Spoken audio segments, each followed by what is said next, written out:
Hello everyone, welcome back to A Bit of Horror, and this week we're continuing our adventure into Stephen King's epic Dark Tower series. I know it's not really horror, again, but it's still King and I want to talk about it anyways.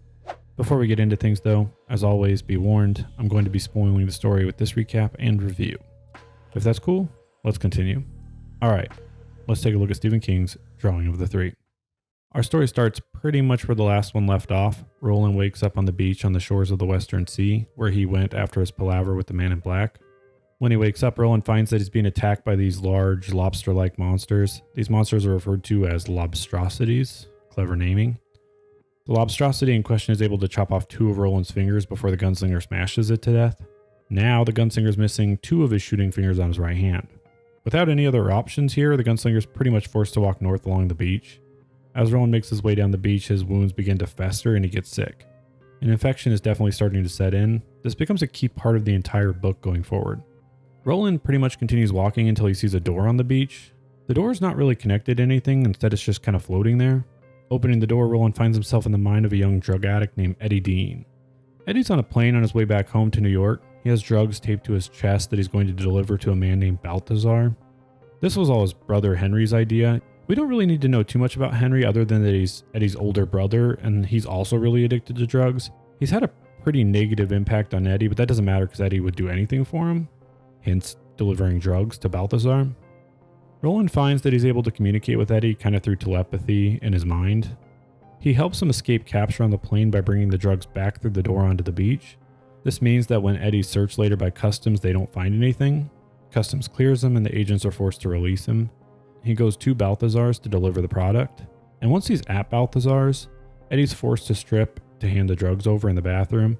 While this is happening though, he finds out that his brother is being killed and a large shootout ensues. With the gunslinger's help, Eddie's able to win the fight and they kill Balthazar and return through the door. Before they leave though, Roland grabs some antibiotics in Balthazar's bathroom. The duo slip back through the door and Roland explains the situation to Eddie. In the next several days, Eddie struggles massively from withdrawals, all while Roland attempts to recover using the antibiotics. They're both kind of down for the count. After days of walking on the beach, eating only the lobstrosities they kill, the pair eventually find another door, marked with the words Lady in Shadows. Roland again enters the door. Inside this door, Roland finds himself in the mind of a black woman named Odetta Holmes in 1963. It's still New York. The woman is in a Macy's clothing store and she's about to shoplift items, even though she's really wealthy. Security notices and pursues the woman, but Roland takes control of her and runs through the door. He brings Odetta onto the beach. Back on the beach, they discover that Odetta Holmes has a split personality with another woman named Detta Walker, who is far more violent than Odetta.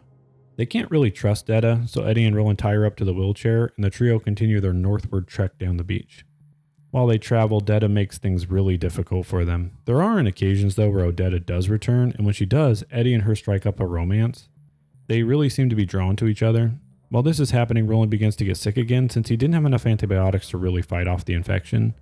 Odetta and Eddie must move quickly though to find the final door, and to do that they have to leave Roland behind temporarily. Further along, 30 or so miles before the end of the beach, they find a third and final door with the words "Pusher" on it. They hear a loud cat-like roaring in the distance as well. They realize here that they need to go back quickly to get Roland, and since Odetta can't walk, Eddie decides to leave her by the door. He leaves Roland's gun with her though, even though Roland told him not to do this earlier when he gave him to Eddie. Roland worries that she's going to change into Detta while she has the gun, and that would make things incredibly dangerous, and I guess he's right. Eddie though is starting to get worried about that cat creature thing in the distance, and he's really worried about Odetta being alone with it. After leaving her, Eddie makes his way back to Roland and helps carry him back to the door. When they get to the door, they find that Odetta has disappeared and so has Roland's gun, just like he predicted. Roland can't really afford to wait around since he's getting pretty sick, so he enters the door. Inside, Roland enters the mind of a man named Jack Mort. Roland sees that Jack is about to push a young kid into the oncoming traffic. Roland recognizes the boy though. It's Jake Chambers, the boy from the first book.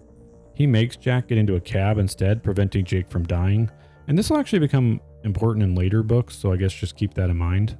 Roland's been running out of ammo, so he decides to make Mort take him to a gun store. Once there, he tries to buy ammo, but he doesn't have a permit, so he has to create an elaborate plan to set up the cashier running the shop for theft.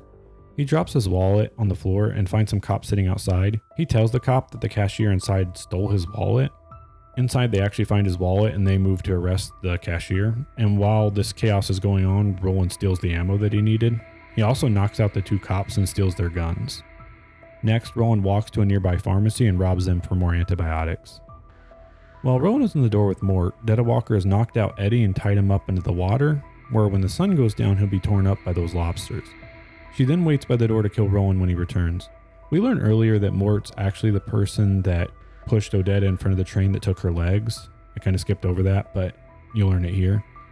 In his final moments as Mort, Roland forces the same man to jump in front of the train, killing him in the way that he tried to kill Odetta earlier.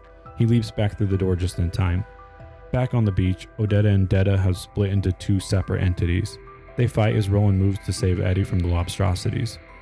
The 2 women are choking each other out when Odetta moves to hug Detta, accepting her as part of herself. Odetta and Detta fuse, becoming a new woman altogether, Susanna Dean. She's technically the 3rd person that Roland had to draw, I think. She rescues Eddie and shoots the lobsters. With no more doors left and Susanna free, the trio begin their trek down the beach for another 6 days. Soon they start to see some greenery again. Roland believes that Eddie and Susanna are gunslingers in their own right, and for once he believes that there can be other gunslingers beside himself. They hunt for deer, marking the change in their situation. Things are looking a little better. Roland reflects the tower at this point, and he pledges to shout the names of all his fallen comrades at its base. With that, we've reached the end of the drawing of the 3. It's actually pretty short. I think I'm going to stop rating books going forward though, since I don't feel that I'm all that qualified to say much. Instead, going forward, I think I'm just going to say whether I enjoyed it or not, and you can take from that information what you will. Overall, I thought this was a pretty good story. It was honestly nothing special, and it was nowhere near King's best work, but it was serviceable entry in a series that I believe starts to struggle in later entries. I would even go as far as saying that I thought this book was better than The Gunslinger, the first one. One aspect of the story that I liked more than the first was the jumping back and forth between Midworld and New York from different eras. I think this story did a decent job illustrating the fact that while Roland is a powerful gunslinger, he's still human. If he hopes to reach the tower, he must rely on others. It's also really interesting how tied to fate, or Ka, Roland's story really is. He almost seems as much a passenger in his own story as we are. The doors, for example, were placed on the beach for Roland alone, and he was fated to draw the 3 that he did. The story really illustrates that Roland has no choice or alternate path before him, other than the one that leads to the Dark Tower. With the conclusion of the story, I'm left feeling a level of both excitement for the journey beginning and a foreboding for where it is certainly leading. While I enjoyed this book, I strongly believe that your enjoyment of this novel will depend greatly on whether you've read the first one of the franchise or whether you intend on reading the sequels. I honestly don't think this story stands much on its own otherwise. And with that brings us to the end of this retro recap. Thanks again for watching, and I'll see you all in the next story.